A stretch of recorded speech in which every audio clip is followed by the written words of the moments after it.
dito niya ikwento yung isa sa mga pinakamahirap na challenge nila. Yung sitio mismo ni long-time Abu Sayyaf leader Radulan Sahiron. Paano nila pasukin at paano nila kaibiganin at ibalik na yung mga kamag-anak ni Radulan Sahiron sa sitio nila na inabandona nila ng mahigit 20 years. So ito yung third episode ni Sergeant Harold Patrimonio. Ako si Sergeant Harold Patrimonio from 20 Special Forces Company, 6 Special Forces Battalion. Ikakwento ko lang sa inyo kung paano namin nalapitan or nakausap yung pamilya Radulan Sahiron. First, 2019, nag-immerse kami sa barangay Kaunayan, which is doon nakatira yung pamilya ni Radulan Sahiron. Nung kinausap namin si Ina Darwina, si Ina Darwina kasi siya yung pinakapaboritong pamangkin ni Radulan Sahiron. And then, nung nakausap na namin si Ina Darwina, takot siya. Ayaw niya magsalita. Kaya, bago nun, so wala kami magawa, bumalik kami kasi ayaw nga niya, takot sila eh. Tapos, every morning, yun na yung routine namin, every morning, pumupunta kami sa bahay nila, nagkakape-kape. And then, makipag-usap sa mga bata, magbigay kami ng mga biskwit, candy. Yun yung step namin para mapalapit kami sa pamilya ni Radulan Sahiron. And then, nung nagtagal na, mga ilang days pabalik-balik, yun na, nag-open na siya na pwede siyang makipag-usap sa amin. Kaya nag-set kami ng araw na, sige ina, kausapin namin kayo, mag-set kami ng araw para andito din si Sir na yung team leader namin para makausap ka. Pumayag siya. Next day, yung kausapin na namin si Ina Darwina, nung nakausap na nga namin, sabi niya, Sir, pwede ba Sir na bago kami magsalita Sir, mayroon muna kaming ipakausap sa'yo na isang kaibigan namin Sir. Sabi ko, sige, kinausap namin yung tao na yun through cellphone. Nung nakausap na namin, natatandaan ko yung sinabi niya na, ikaw ba si Sergeant Patrimonio? Sabi ko, yes sir. Sino po sila sir? Yun na, sabi niya, ako yung tagapagsalita ng mga Radulan Sahiron family. Yung mga Radulan Sahiron family, biktima lang yan. Huwag mo nang galawin. Ako yung tagapagsalita nila. Sabi ko, yes sir, nandito kami sir, para lang makipag-usap. Gusto lang namin makausap si Ina Darwina. Siya, sige, wala mang problema sa pag-uusap, basta huwag niyo silang takutin. Yes sir, hindi naman kami ganun na takutin namin siya. And then yun na, nag-usap na kami ni Ina Darwina na napagkwentuhan na namin si yung tiyuhin niya, at saka andun yung kapatid ni Ina Darwina, kapatid ni Radulan Sahiron na babae, nakausap din namin. Yun na, sinabi na nila na ano ba talagang pakay nyo sa amin sir? Wala kaming ibang pakay, sabi namin. Wala kaming ibang pakay. Ang pakay lang namin is makausap kayo para makumbinsi si Radulan Sahiron na sumuko. Ayun na, sabi niya, matagal ng panahon sir, hindi namin nakausap yung tiyuhin namin. Kahit yung kapatid niya, sabi ng kapatid niya rin na, oo sir, totoo yan sir, matagal na sir, kahit kako sir kapatid, hindi ko na nakikita yung kapatid ko. Kaya yun na, sabi namin, sige lang ina, basta yung mga sinasabi namin, ito is galing sa taas. Napag-utusan kami, kausapin ka, kasi yun na nga yung gusto namin mangyari, kung pwede. Sabi niya, pero hindi kami nawalan nun ng kuhan kasi alam namin na lahat ng pinagsasabi namin nakakarating talaga kay Radulan. Hindi lang na mapuwent na kung saan si Radulan kasi yan na nga, kamag-anak nila yun eh. Hindi namin siya mapwersa kasi civilian, wala namang kinalaman yung pamilya ni Radulan. Si Radulan sa Hiron lang naman yung Abu Sayyaf. Yun na. Nung natapos na kami nag-usap,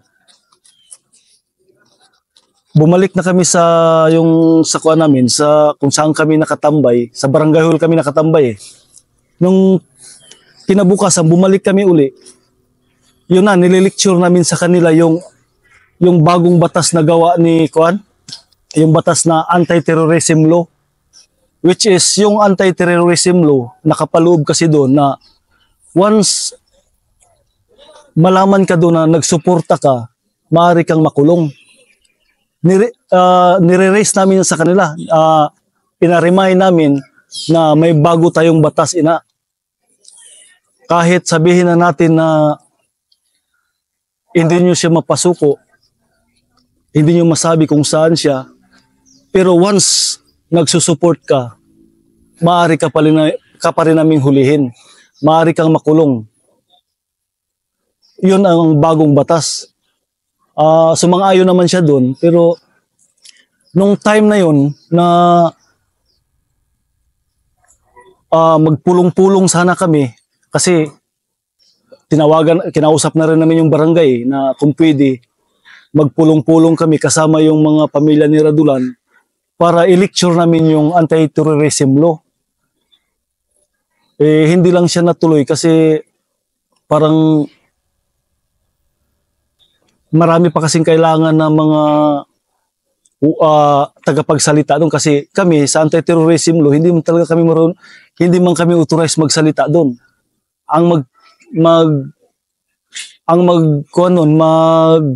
Mag-explain is abogado kasi yun na nga, sila talaga yung expert doon. So hindi natuloy kasi bigla kaming napunta bigla kaming may message na mag-undergo kami ng repressor. Kaya parang nawala yun siya, nawala yung usapan na yun. Nung nag-repressor na kami 2020, pumunta kami ng Fort Magsaysay.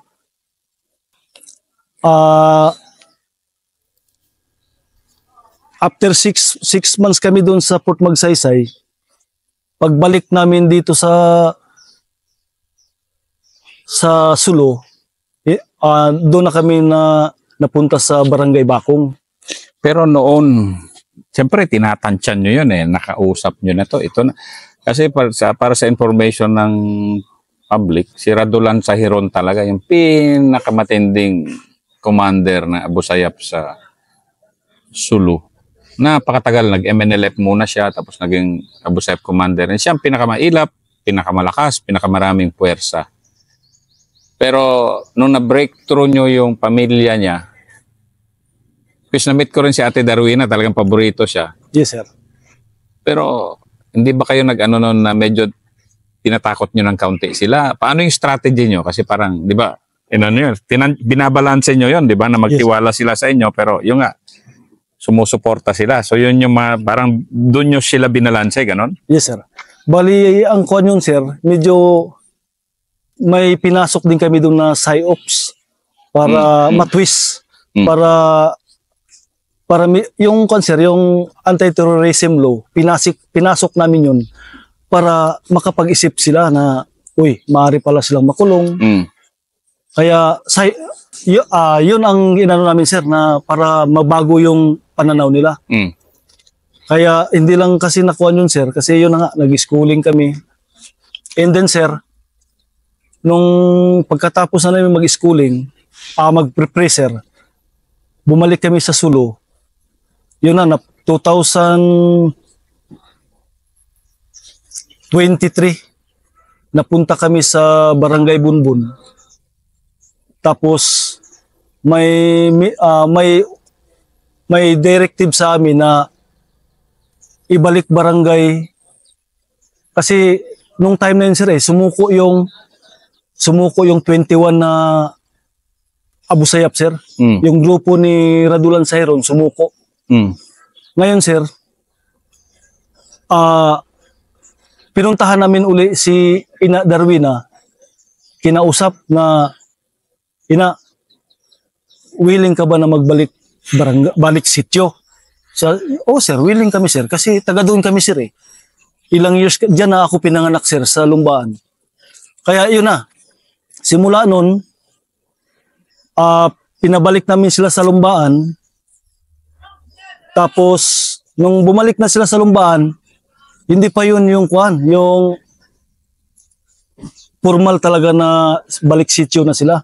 Kasi medyo, di ba, nanggaling din ako dinala ko ni General Tampo sa Lumbaan. Delikado talaga yung lugar. Yes, sir. At saka, yung nga, doon, di ba, si Radulan Sayron, naging MN, sa encounter, naputol yung kamay niya, hindi siya pinagamot ng MN, kaya nag-Abu Sayyaf, wala siyang kasama masyado sa Sulu, pumunta dito sa Basilan, nag-link up siya kay Abdurrazzaq Janjalani, founder ng Abu Sayyaf.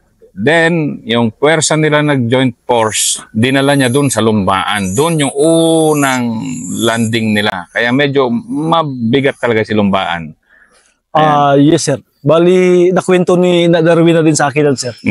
Na nung pumunta na si Radulan Sayron, kasi nung kasagsagan ng gira sa Sulu, lumipat yan si Radulan Sayron dito sa Basilan.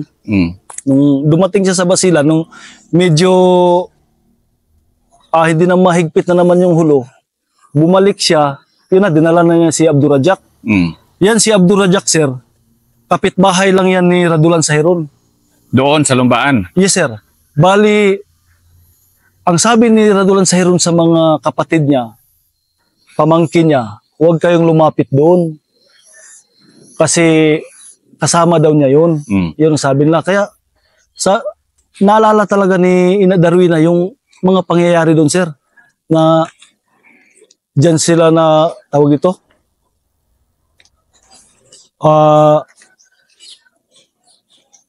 basta yun, sabi, basta hindi ka pwedeng lumapit sa bahay ni Abdurrazzaq. Kasi Abdurrazzaq na sabi niya, sir, eh. Kaya yun, sinusunod. Kasi si Radulan Sayron, sir, sa part ng Sulu, sir, is sa usap-usapan dun, sir, is para siyang conservas, para siyang warrior, parang tinitingala.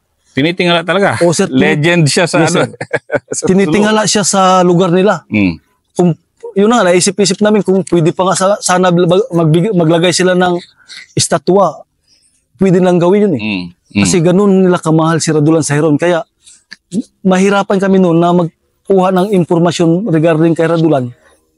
Kasi nga, tinitingala siya ng mga tao doon lalo na sa part ng kaunayan. Oo. Tapos, yun na, nung time na ibalik sityo na sila, prior doon, nagawa muna kami ng CR para gamitin ng mga nila temporary. Kasi yun na nga, yung mga tao nagsibalikan na. Kaya nagawa muna kami ng CR para magamit nila sa pangaraw-araw. And then, nung nabalik sityo na talaga sila, na-program na sila, binigay na sa kanila yung lumbaan, na balik sityo na talaga, yung tawag nito, yung parang pre na sila na tumira doon. And then, kami namang mga special forces, sa team sa mga tao ni CEO namin, si Sir Kundi. Sabi ni si Kundi, wag muna kayong umalis diyan sa lumbaan. At diyan muna kayo kasi may binibigay na budget si Mayor na additional na CR. Kaya yung ginawa namin, kami yung nag-construct ng CR, 2 CR. Kinonstruct namin yun. Almost 1 month din namin tinarbaho. Halos hindi na kami umuwi. Pasko, nandun na kami. New Year, nandun pa rin. Gusto lang talaga namin na matulungan yung pamilya ni Radulan sa Hiron. And then, pagkatapos nung CR, pinabalik kami sa headquarters. Pagbalik namin sa headquarters, may binigay na naman na budget si COM11, si General Patrimonio, na panggawa ng madras. So ngayon, binaba sa batalyon. Ang gusto ng batalyon, yung 20 company ang gagawa para makalis sa gastos, sa labor. Pag kami na magtrabaho, wala namang labor. And then, ako as A7, while nagko-construct sila ng madras, ako naman as A7, nagkakandak din ako ng feeding. Inayos namin yung water system nila. Tapos nagbahay-bahay ako sa mga balik-sityo. Tapos nung kasagsagan ng paggawa pa namin ng mga madrasa, stress talaga kami doon kasi yun na nga, halos araw-araw may bumibisita. Di namin kilala, mga stakeholder na magbigay tulong sa kanila. And then, yung mga formers na rebels, laging bumibisita doon kay Ina Darwina, nangungumusta kay Ina, yung mga member ni Radulan sa Hiron. Kaya namimit din namin sila doon. Nakipagkwentuhan kami. Okay naman sila kasi surrender na nga. Pagkatapos nung natapos na namin yung madras, nag-program kami ng cutting ribbon na tapos na yung kuwan. Nag-uusap kami ni Ina. Sabi ni Ina Darwina, malaki, nagpapasalamat talaga ako sa Special Forces dahil kung wala kami, siguro hindi sila makabalik. Or siguro hindi sila matulungan, siguro hanggang ngayon takot pa rin sila. Kaya grabe talaga ang papasalamat mga kapatid ni Ina Darwina, kapatid ni Radulan sa Hiron. Kasi yung kapatid nila, may kapatid pa kasi si Radulan sa Hiron na babae, 2. Yun talaga yung ina-ina namin dun sa lumbaan. Kaya tuwang-tuwa siya dun nung nandun na kami.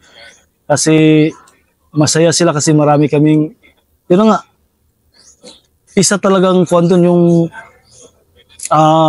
bigyan nyo sila ng importansya. Bigyan siya ng importansya, tapos yung ginawa namin doon is kung paano yung maghilom yung sugat ng nakaraan. Kasi para sa amin, galit talaga siya sa sundalo. Kaya kami naman mga Special Forces, through galing sa taas, pababa sa amin, sa 20 company, inaano namin yan. Kasi ang intent kasi ng batalyon is para paano maghilom yung sugat ng nakaraan, yung sakit na naidulot ng gera na yan. Kaya kami mga Special Forces, pinapakita namin sa kanila na willing kaming tumulong para lang maayos yung lumbaan. Oo. And then, yun na. Natapos na ang groundbreaking. Natapos na yung cutting ribbon. And then, pagkatapos nun, lagi na tumatawag si Ina sa akin na kung meron daw kaming mga notebook, libro, yun, agad naman namin na-produce. Binigyan namin sila ng mga notebook, libro. Tapos yun na. Maintain na yung conversation namin. Lagi na tumatawag, nangumusta sa amin. Tapos ako naman, as A7, kasi ako yung laging may contact sa kanila. May direct contact talaga. Kasi simula pa 2019, kilala na nila ako .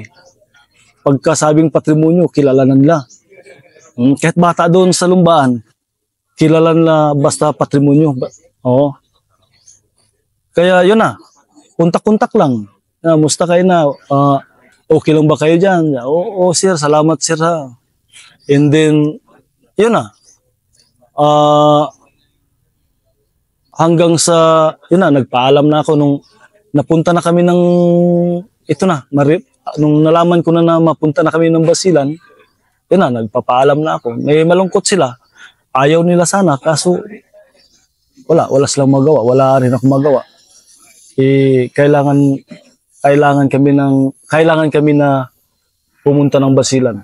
Kaya, yun na, nagpa-remind lang ako lagi na mag-ingat. Wag nang bantayan yung mga kabataan, mga pamangkin nila, para hindi maligaw. Ayun na, napapasalamat siya. Salamat sir, salamat. Pati kay Sabatcom ninyo sir, salamat. Sa CEO nyo sir, dati si Sir Kundi. Pakisabi lang sir, salamat. Yun lang, doon lang yun. Marami challenges talaga, maraming challenges. Challenges kasi isipin mo, pamilyang Radulan Sahiron yan . Sa pangalan na Sahiron, pag kahit sino basta sa Sulu, kilala, tinitingala. Kaya very challenges. Masaya naman ako bilang isang special forces. Masaya ako kasi yun na, isang mabigat na mahusay, matapang na commander ng Abu Sayyaf. Na-meet ko yung pamilya at saka yung mga kapatid. At doon lang magtatapos yung kwento ko. Kung hindi ko nakwento lahat, sana pagpasensyahan nyo.